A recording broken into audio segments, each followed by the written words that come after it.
And we'll wait. It looks like we have a few participants, so we'll just give everybody a couple more minutes here.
All right. I think we're going to go ahead and get started. It looks like we've got a few people that have joined us. Hello and welcome, everyone. I'm Stephanie Rissler. I'm the Communications Director with SDAHO. We appreciate you taking part in today's webinar. Just to go over a few things, thanks for joining us. The webinar is on the topic of how to support parents after the death of a child. Joining us today, we have Bree Edwards.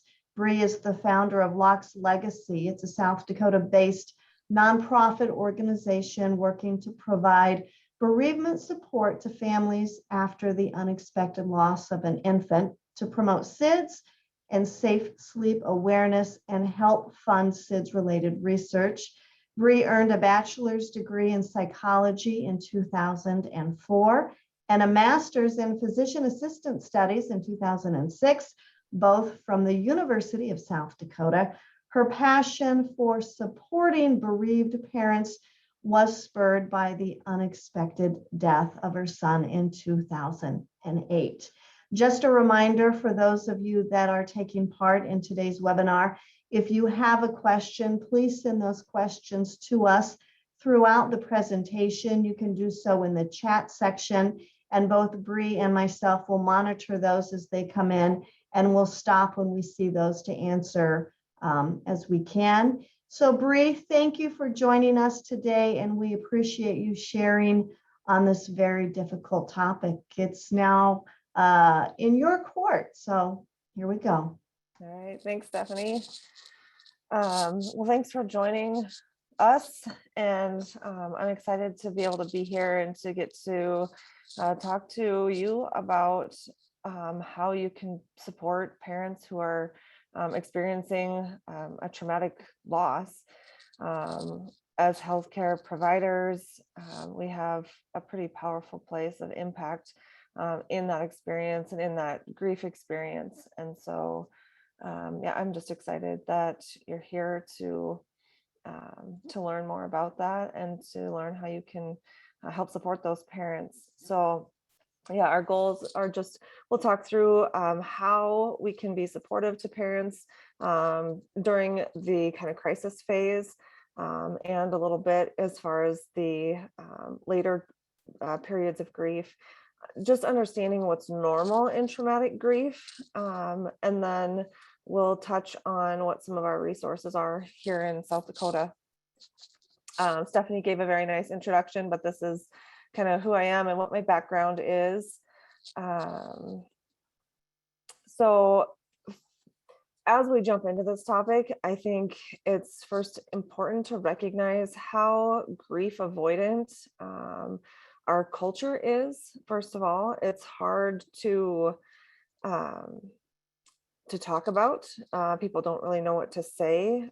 We are death avoidant as a culture, and kind of the general feel from most people is like, how quick can we get up and move past this? You know, a don't cry sort of mentality. And then for us as healthcare providers, for all of us in these helping professions, to be in a place and to be present with somebody who is experiencing a pain that we can't make better, it feels very helpless, and it puts us in a very uncomfortable place. There's the danger of furor sonandi, which is a term meaning basically the frenzy for healing. So we are so desperate sometimes to want to make people feel better, to help them feel better, that we start just grasping pretty hard for anything that we can offer them, when what people really tend to need in those places is just a place to attend to their grief, to be present to it, without being pushed through it or felt like they're doing it wrong, that they shouldn't be where they're at in the moment. We typically, unless you've experienced it firsthand in a pretty profound way, we don't necessarily understand the normal spectrum of grief, and kind of all of the disconnected thoughts, the feelings of craziness that people have afterwards, and how normal those are. So we'll go through some of those things too. So first, defining traumatic grief. Basically, since our purpose here is supporting the bereaved parents, really a death of a child at any age and from any cause typically will qualify as a traumatic bereavement experience. That traumatic grief also includes a wide variety of things. Any sudden and unexpected death can be very traumatic. Anything that's violent or disfiguring, death after prolonged suffering, any deaths that are untimely. When people experience multiple or cumulative deaths where they have big losses that are kind of stacked close to each other, those become more traumatic experiences. And then those areas where one's own death is threatened at the same time. So for example, a car accident where a loved one might die, but your own life was also threatened during that incident. So all of those kind of push us into that space of traumatic grief.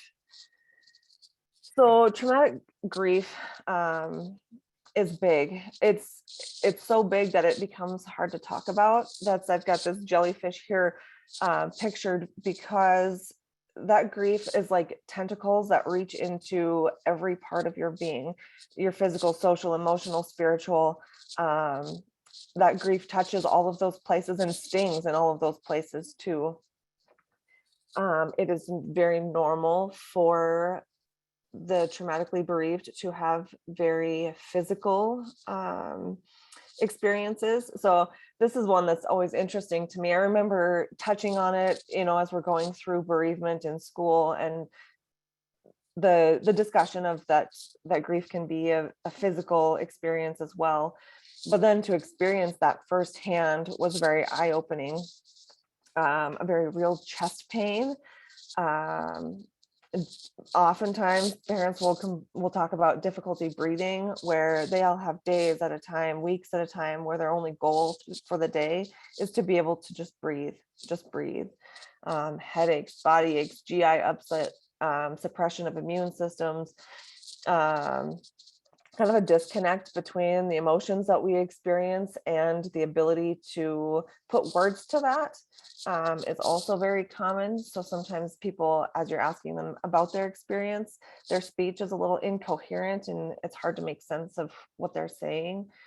For people being either hyper or hypoactive is very common.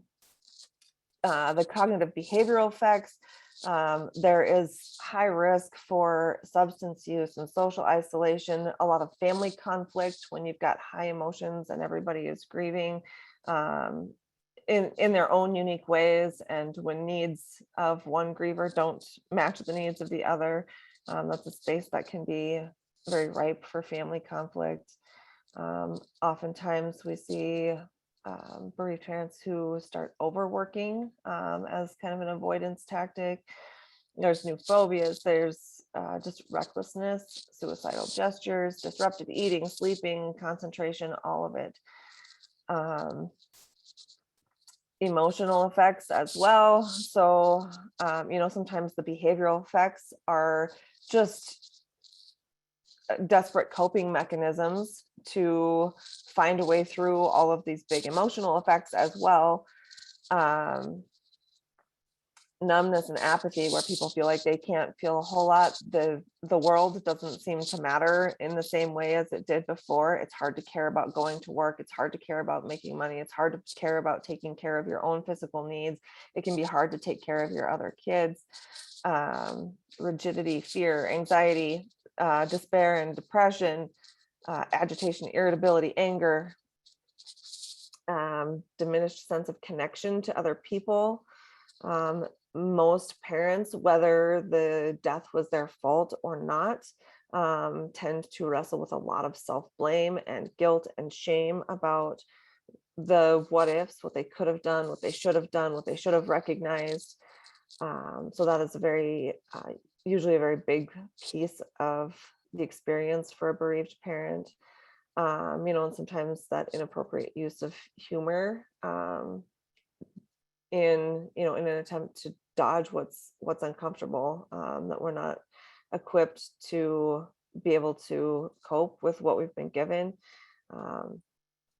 That's I touched on the interpersonal effects with the family conflict, but it's very common for those who are bereaved to experience some of their closest family and friends that just don't show up for them anymore. And then shifts where there are other people who they didn't know well, who step in to support them in pretty profound ways. But there's a lot of shift in social support as well, and a lot of tough feelings that come with not having the people that you love and that you want to step in be able to do that for you. So understanding kind of this crisis mode, and what there's a lot of neurobiology that talks about what happens in traumatic events and traumatic bereavement. So, kind of the simplified model of the brain, the neocortex, which is the thinking brain where your higher mental functions happen. This is the place where thought, reason, logic, memory, abstract thought take place. Then there's that midbrain portion, which is, kind of coined the feeling brain. And this is where a lot of our emotionally driven responses come from. And then into that very basic reptilian brain where a lot of our autonomic responses happen. So this is basic kind of danger cues, the approach and avoid sensations that we have. This is the area of our brain that contributes to heart rate, body temperature, hunger, thirst, a lot of hormonal control. So as we move forward here, when we're talking about a big traumatic experience, and kind of the curve of what happens as far as arousal goes through that kind of triune brain. So our basic state is this green area at the bottom, and that's our kind of rest, being present. That's where we are functioning most comfortably and most optimally. And then when we experience stress, that's where our sympathetic nervous system kicks into the yellow zone.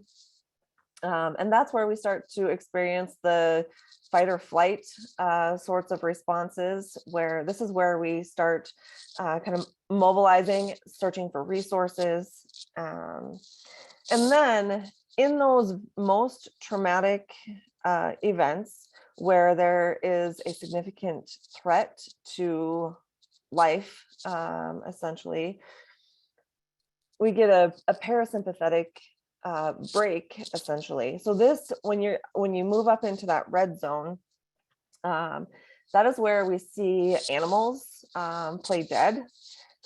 This is a phase of immobilization. So a lot of people will experience a dissociation where they feel very separated and disconnected from their own bodies, where they feel very disconnected from the environment that they're in and that the people that they're around. Sometimes people will describe like feeling like they're in a fish tank kind of thing, or they're very separate from the world around them.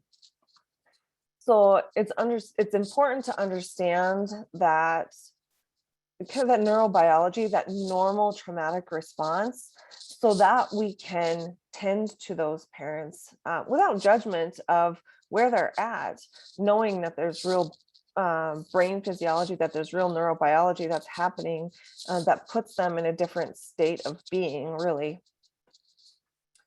So the subjective experience of that neurophysiological response, oftentimes families, parents will have difficulty hearing and understanding what's happening in the room. They see it going on, they hear the explanations, but they can't use that thinking brain portion and really process what's happening. That makes it difficult to respond coherently, to think, with using much for reason or logic.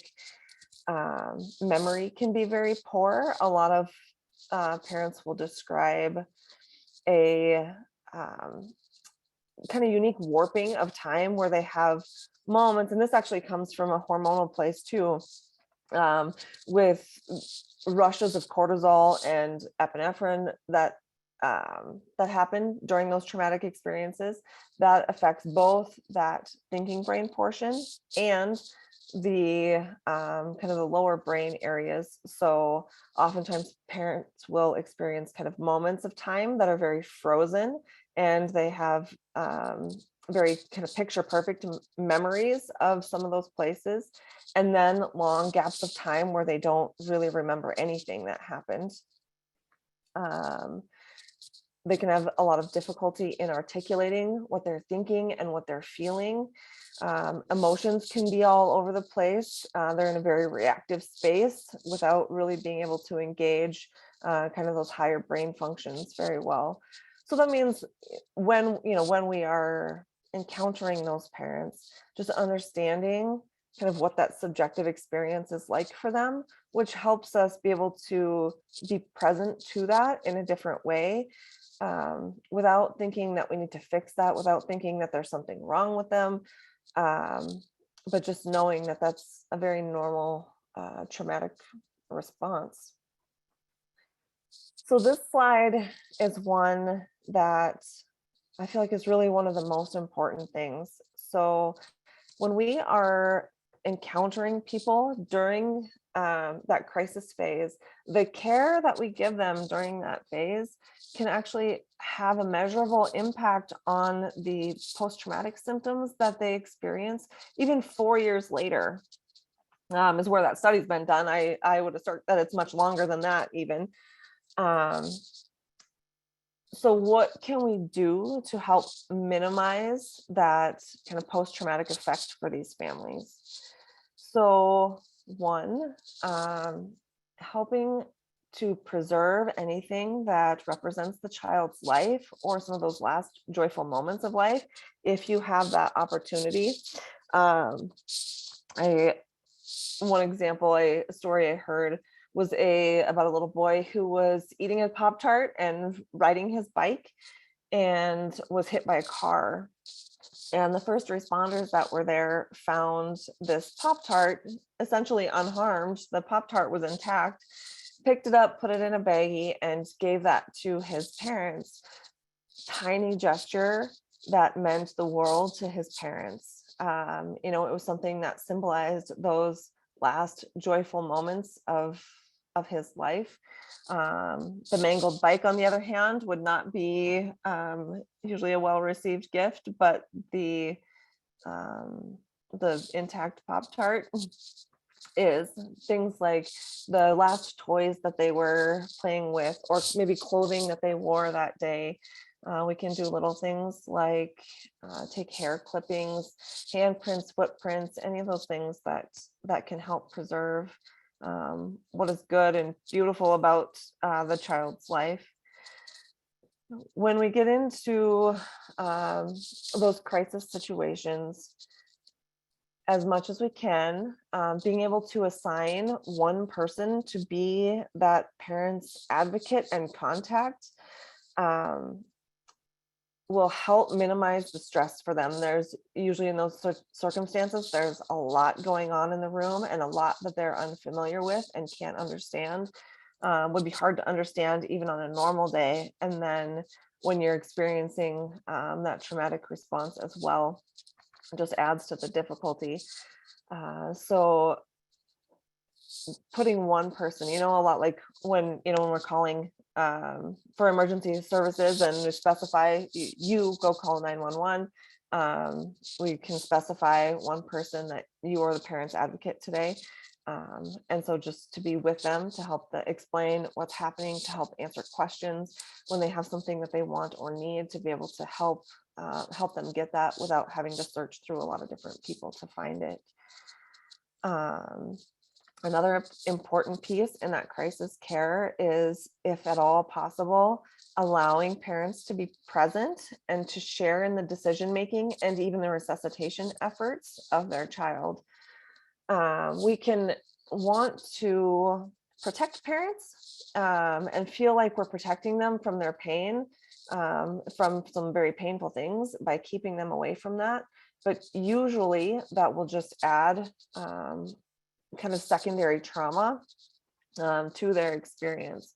So, if you consider, for most parents, they are the primary decision makers for their children through their entire lives. They decide what their kids eat and when they sleep and whose care they're in during the day and which medical care they want to undergo. And then sometimes in those crisis situations, all of that is pulled from the parent, and they no longer have any part in the decision making, which can really be a painful piece of that. Oftentimes parents, while excruciating to be there, there's a lot of comfort that can also come in seeing what's happening and being able to share in the decision making about when it's time to stop resuscitation efforts, about who is with them through all of those phases. So there are a lot of places that we can give parents some choices and some options. It is helpful to ask if parents would like to see their child. Maybe they aren't with the child during the immediate resuscitation efforts. Now, without pushing necessarily, but inviting them into all of those places, parents will be all over the board as far as whether they feel like they're ready for that, whether that's something that they want or they don't want. But if we can facilitate and gently encourage and normalize this, inviting them into that space, usually in the long term, parents are grateful that they did that. And parents who didn't often regret that for the rest of their lives. In cases where there are traumatic injuries, sometimes it helps, asking parents if they would like for you to describe where the injuries are and what they might see. Sometimes even little things like offering a hand, maybe if head and face has traumatic injuries, asking if they'd go like to go sit with a child and hold their hand. Giving them so in this contact with the child, wherever it's possible, giving them the time that they need to spend with their child in a safe and comfortable environment without pushing them to be done before they're ready, is also very important in that processing and minimizing the secondary trauma. Another family that I got to spend time with, their little boy died unexpectedly during a routine MRI, and they did get to spend some time with him, but once it had gotten to be just long enough, some of the staff told them that they needed to go because his body was going to start changing. And of course, they're not able to think and process through that. They don't know what that means. All they know is that the people that are in charge told them they needed to go because it was going to get ugly, is basically what they heard. And so they left as instructed, really before their hearts were in a place to be ready to do that. It may have been more helpful for those parents for them to understand and to know that these changes are going to start happening. Maybe ask them if they'd like to know what would be coming and what to expect. And then letting them decide for themselves whether they want to stay or whether they'd prefer to go. I think the biggest thing in this is not assuming anything from these parents. Grief responses are all over the map as far as what people need. And so approaching that from a place of humility and of not knowing what the person in front of us needs in those moments puts us in a position to present information gently and then to ask them what they need or what they would like in those moments. It's amazing how so many bereaved parents, most bereaved parents, have a very intuitive process that kind of takes over during that time. And so letting parents kind of intuit what they need through those moments rather than fighting that intuition, that's part of what can help them through those moments. And then the last piece, just asking very simple, closed questions, because it's hard. They don't know what they want or what they need.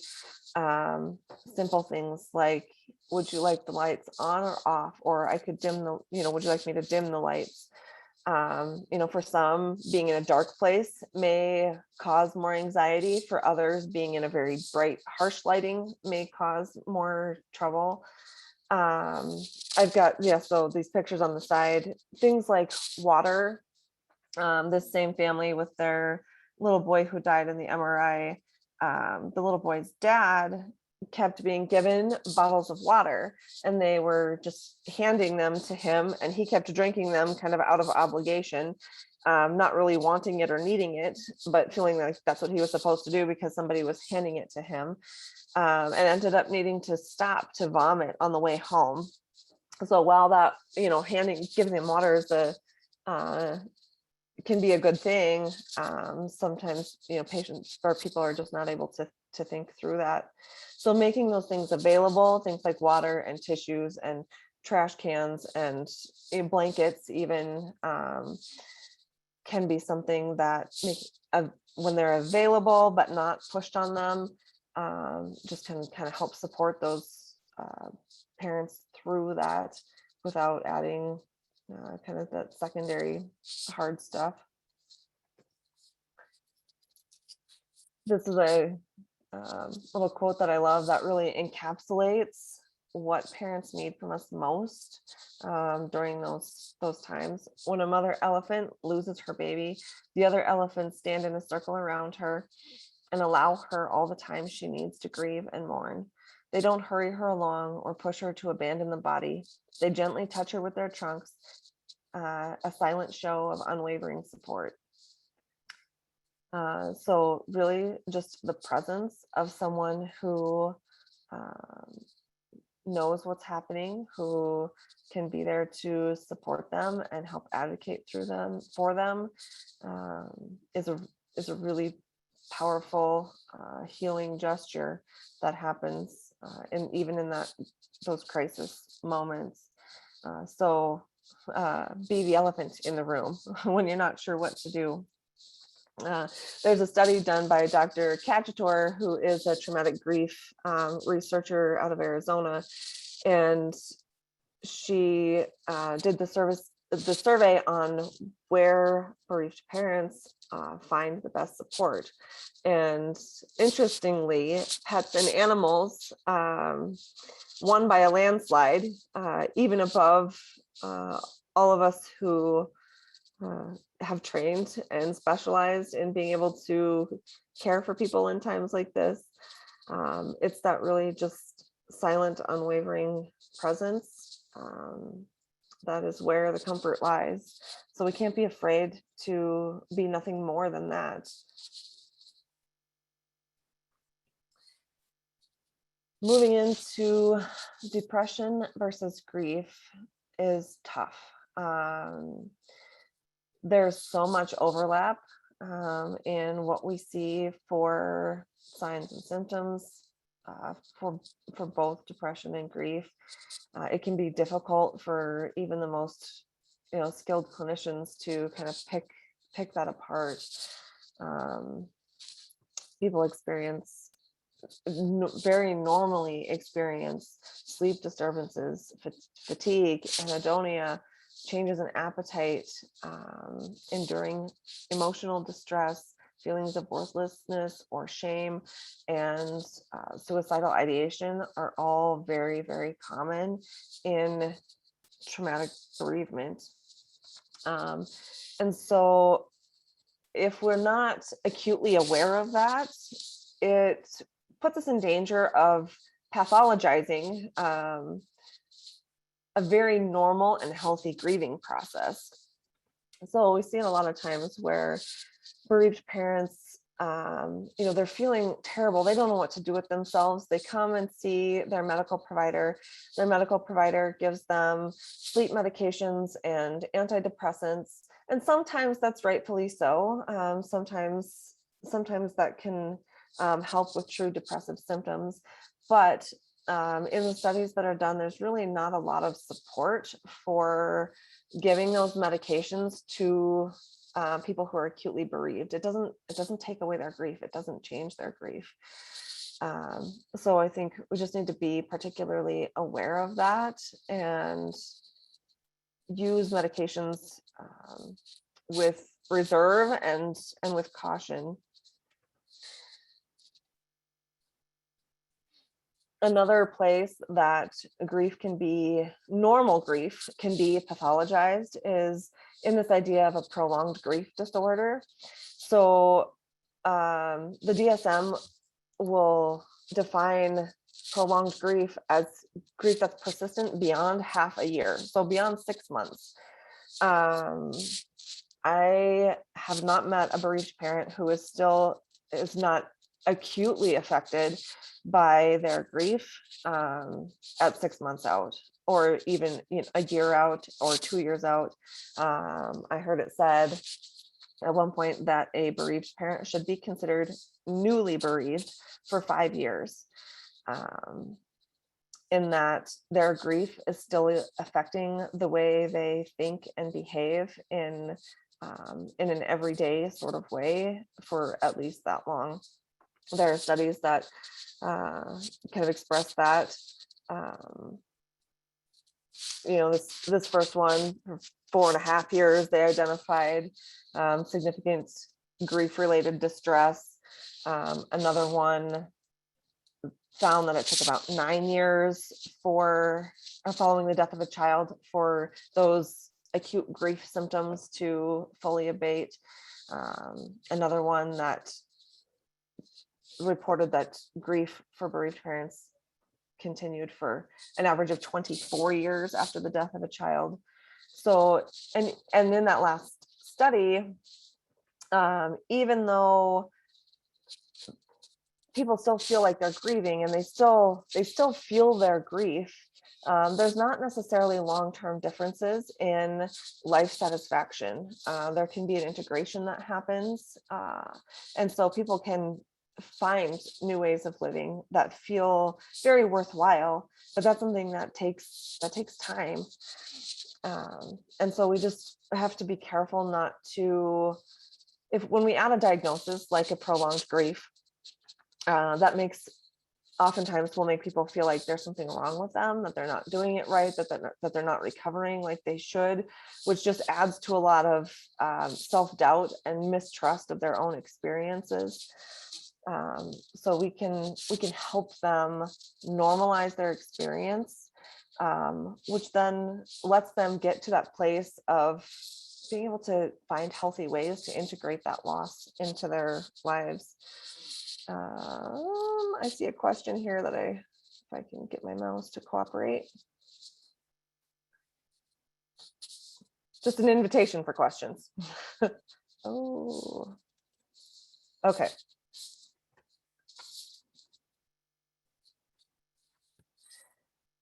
It's also important to be very acutely aware that suicidal fantasies are very common and normal following those traumatic bereavement experiences. It isn't normal to hear somebody say, I can't live like this. I don't want to live without my child. I don't want to live anymore, that they would rather die. And we have to understand the underlying place of that this experience is so overwhelming. What they're really saying is, I don't know how I will possibly go on living. I don't know how I can possibly find a life that feels worthwhile without my child here. And so knowing that those suicidal fantasies are very common, then when there's somebody that is making statements like that, we can just screen that a little more carefully. And rather than just using those statements as a reason for further follow-up, we can use those to evaluate for very specific plans and asking if there's any intent to follow through. And that will help you know whether this is a patient or this is a person that's really at risk for suicide, or whether this is just a bereaved parent trying to find their way through their grief and figure out how to go on living without their child.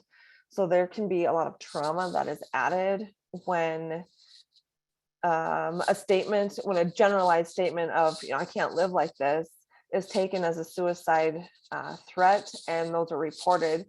And then, patients who are already in a place of traumatic experiences, their fight or flight mechanisms are running on high.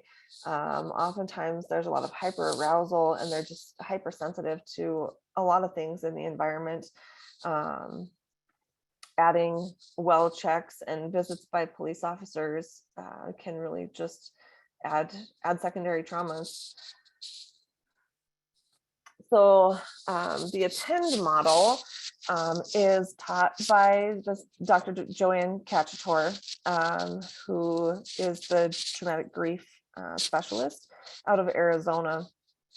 And what this Attend model is really just a way to think about taking care of the traumatically bereaved. So its root is in mindfulness and really just being aware and present to the person that is in front of us. There's a lot of studies that support the benefit of mindfulness in reduction of anxiety and depression, eating disorders, chronic pain, insomnia, substance abuse, domestic violence, chronic health conditions. It can be effective in reducing blood pressures and heart rates. So it can really be a very beneficial approach for both providers and for the people that they're taking care of.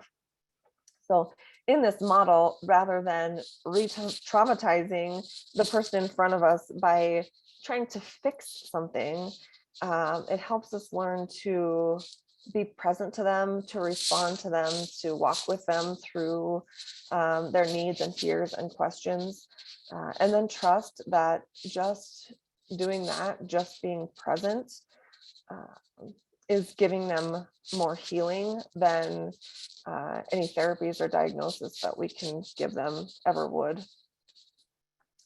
So this is the map of the Attend model.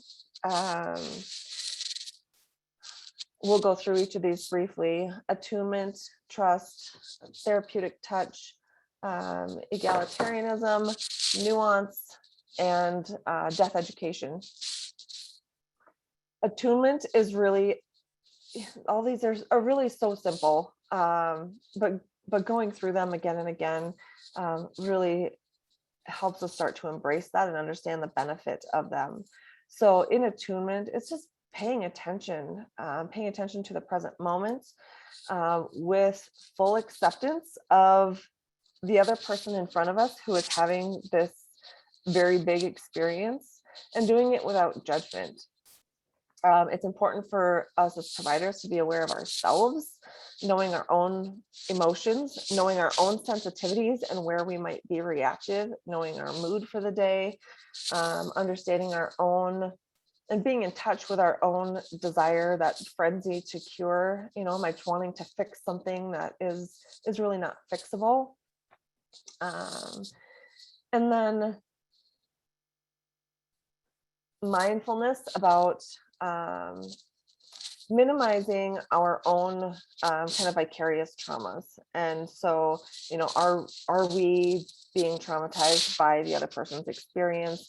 And am I running into some compassion fatigue? When we do it a lot, it can be easy to separate ourselves emotionally from the person that's in front of us, which then creates disconnect in that relationship where the other person is really needing us to be present. It's important to attune to the other person.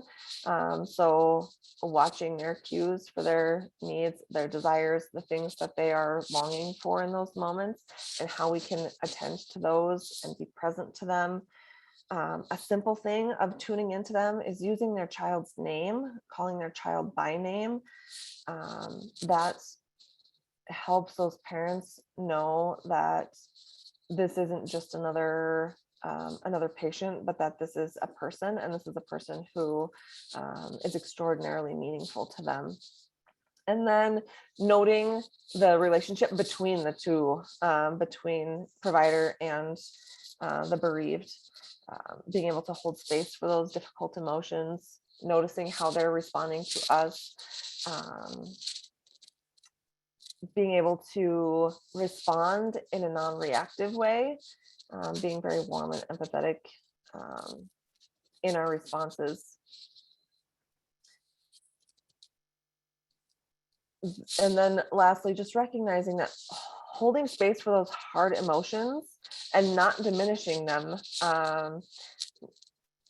As we often hear it in things like don't cry. There's a lot of at least statements trying to point people to kind of the silver linings. And when we're not in a place to receive that, it very much feels like a minimization of the experience, which just disconnects the bereaved from the people who are trying to take care of them.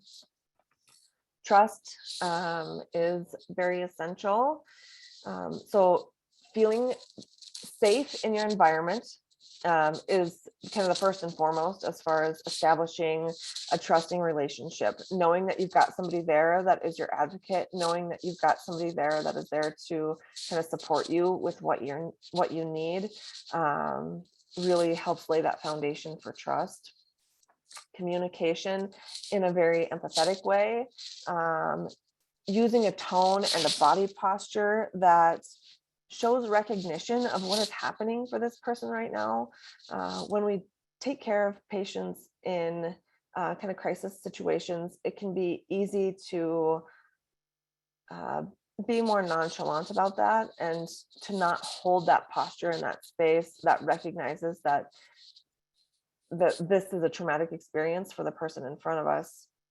And if we do or say something that is not received well, being quick to acknowledge that and apologize for it rather than make excuses for it can be profound in building and maintaining trust, even when mistakes are made or when things are not or haven't gone well.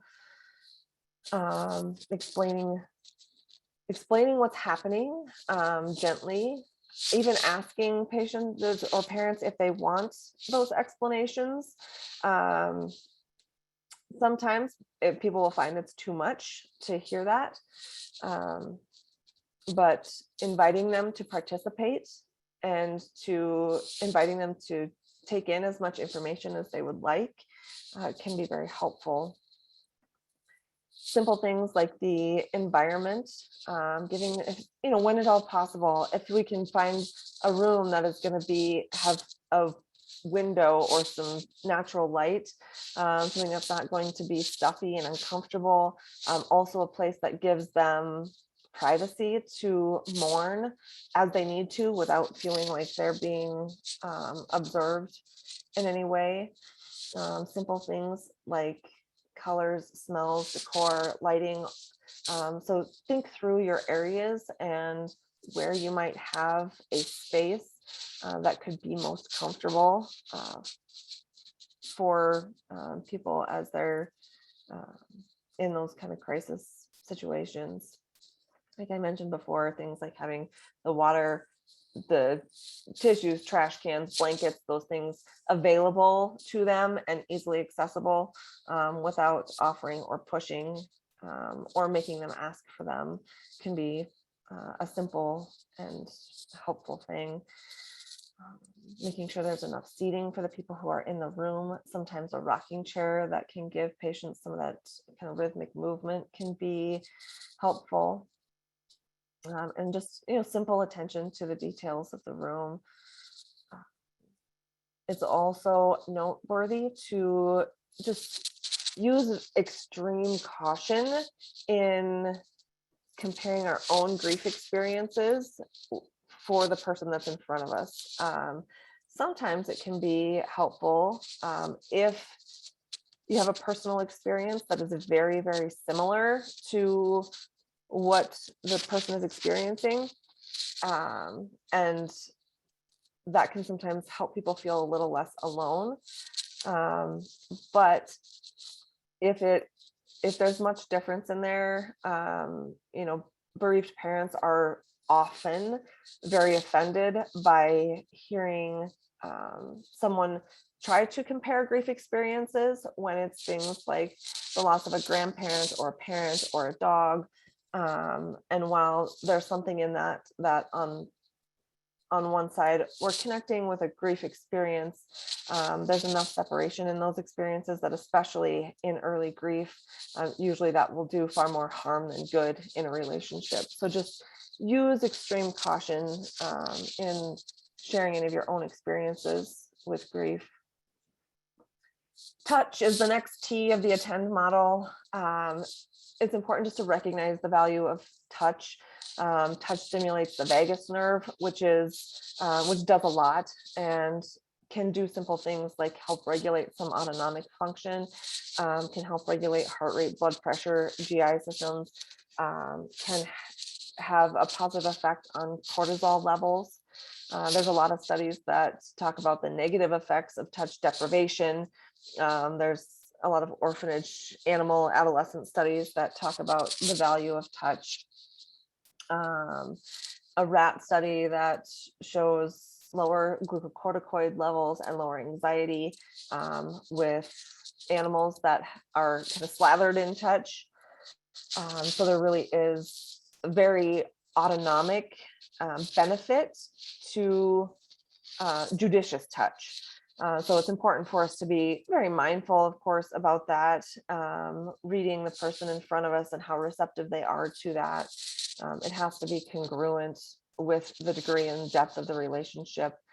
It is notable too that during the crisis phase, that more physical contact is appropriate when those higher levels of brain activity are not particularly active. That touch and that autonomic response is where people can feel your presence more primarily. So don't be afraid to use that judiciously. The E in the ATTEND model is for an egalitarian approach, which really just means shared decision making. I talked about that a little bit before, but so in my own examples, and so when my son died, there were in the immediate phases, I was kept separate from him. I was not allowed to be present to his resuscitation efforts. He was then removed from the daycare where he died out the back door and taken up to a hospital, all of this without my knowledge, which was very, very difficult, and really added to a lot of the kind of traumatic feelings that I've had to work through since then. And then on the flip side of that, while we were at the funeral home was very good about inviting us in to participate in the care and preparation in a lot of different ways. inviting us to pick him up and to hold him as we wanted to, really inviting us to make as many decisions as possible. And while all of those are excruciating, those are experiences that I wouldn't change for the world. It was very meaningful to be able to participate in any of that and all of that. And I hear that reflected in the stories of a lot of bereaved parents that I'm able to spend time with. So as the care provider in that, really just humility. We need to be there to learn from their experience, to learn where they're coming from, and to be able to just bow to their experience and help walk with them through that. If we approach them with a lot of questions and curiosity rather than a lot of knowledge or judgment or expectation, we can really do a lot in helping them walk through their experience. In those crisis circumstances, and really through all of that kind of early bereavement, and I touched on this a little bit earlier before as well, but recognizing the role of the parent as primary caregivers, and that child's care through their entire lifetime, day and night, has been primarily those parents. And so in these most sacred moments and big moments of their lifetimes and the end of their child's lifetime, to remove them from the decision-making process is very, very difficult. Parents have rarely thought through the occasion of what happens if their child dies. So most parents don't know or understand what their options are. So presenting those to them gently and allowing them to then help make decisions in the process is important. So just taking a moment to consider, what if there's, in those circumstances, what if there's no pill or no treatment or cure to answer the pain of another? Like, how do we support them then? And just taking some time to ponder that. There's nothing, when there's really nothing I can do to fix this, then how can I be here to support you? And I think that really puts us in a posture of being able to take care of the people that need us in those moments. All right, nuance briefly, because I still have a lot to cover. There's so much to say. So nuance is really just being very attentive to the person and the family in front of you, attentive to their circumstance, very attentive to their maybe religious or cultural beliefs, and maybe some of the rituals that come around that.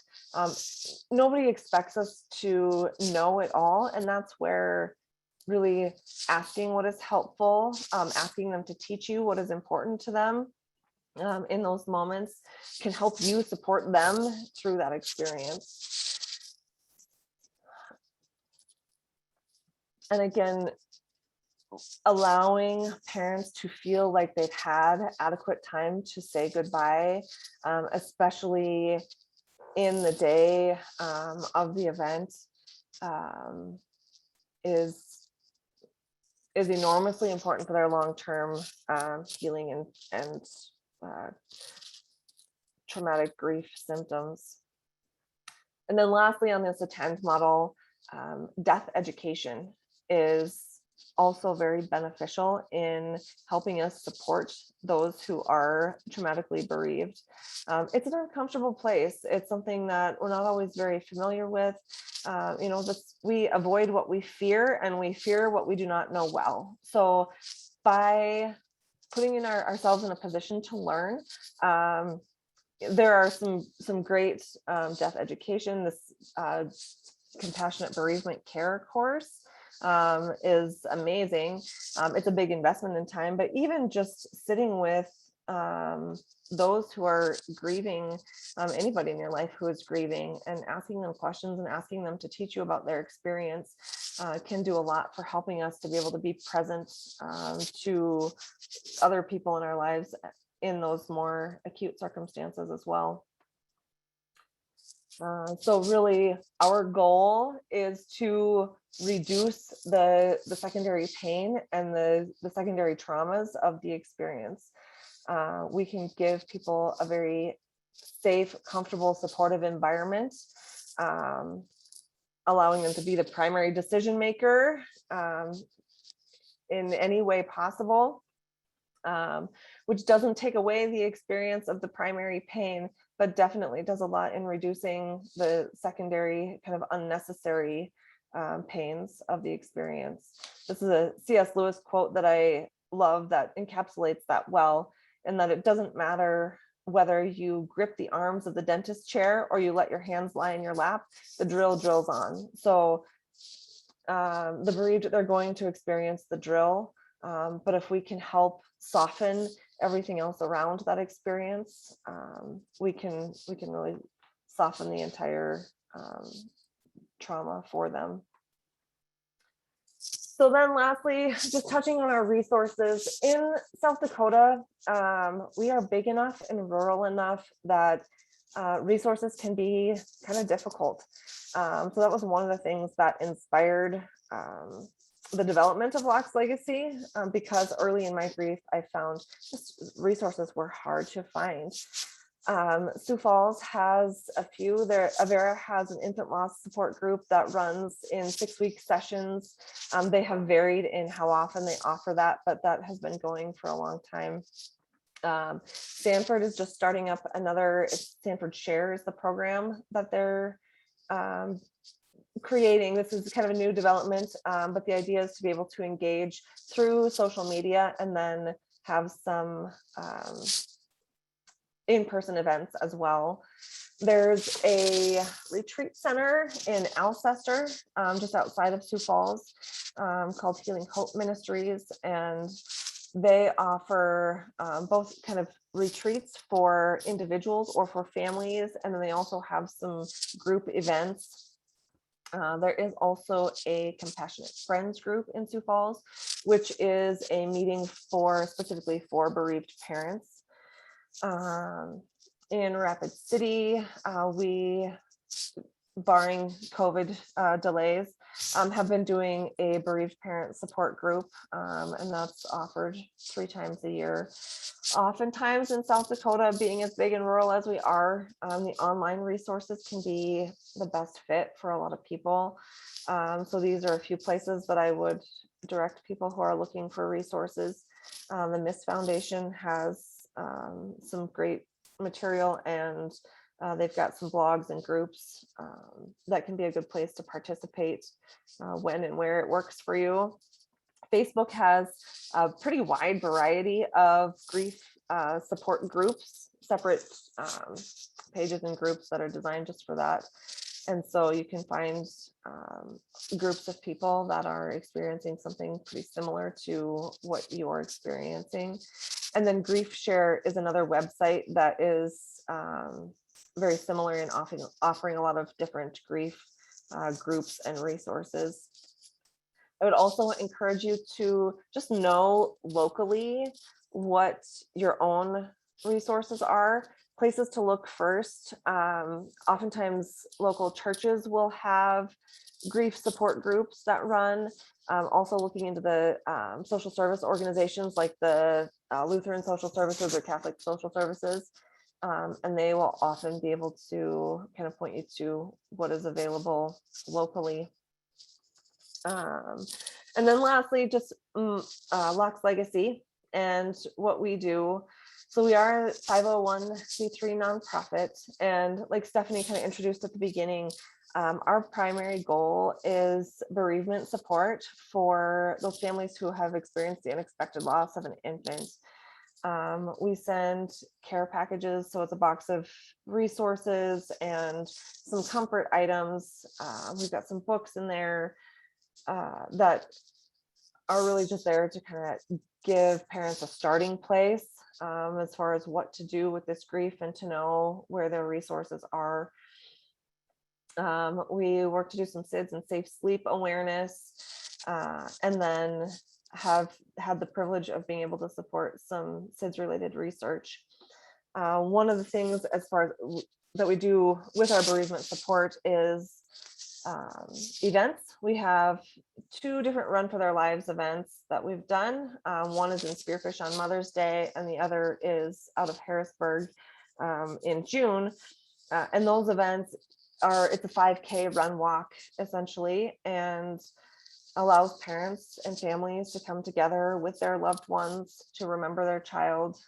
We put their baby's pictures along the race course, and their names go on the back of the t-shirt. And so really just becomes a very simple way for parents who are grieving to gather around them the support of their loved ones. These support groups that are done by Monument Health, we are involved in that, and I offer one of those 3 support groups during the year. And then actually we just co-created anyway, a spiritual retreat for grieving parents to kind of walk with parents through that spiritual aspect of their grief.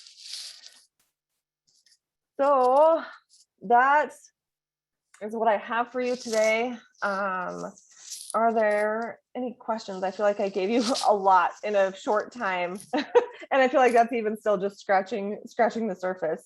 But hopefully that helps you just increase the awareness about the experience that bereaved parents are having and how we can best support them in that space. And knowing that just accepting that there's not much we can do besides being present and empathetic and supportive to their experience is really the most healing thing we have to offer. Yeah, Bree, thank you. There's a few comments, folks just thanking you for the presentation. It's phenomenal. And of course, from all of us at SDAHO, thank you for sharing. I know this is a difficult topic. You provided some great information. Thanks for all that you do for parents that need the information and the resources that you provide. Just a reminder for those watching, we did record this. The recording will go out as soon as we're done here via an email. And if anyone has any questions or perhaps would like to connect with Bree, we can make sure those connections and information is made available. So Bree, thank you again. We appreciate your time, and we'll get the information sent out to everyone watching today. Thank you. Thank you for inviting me. Have a good Wednesday, everyone. Bye-bye.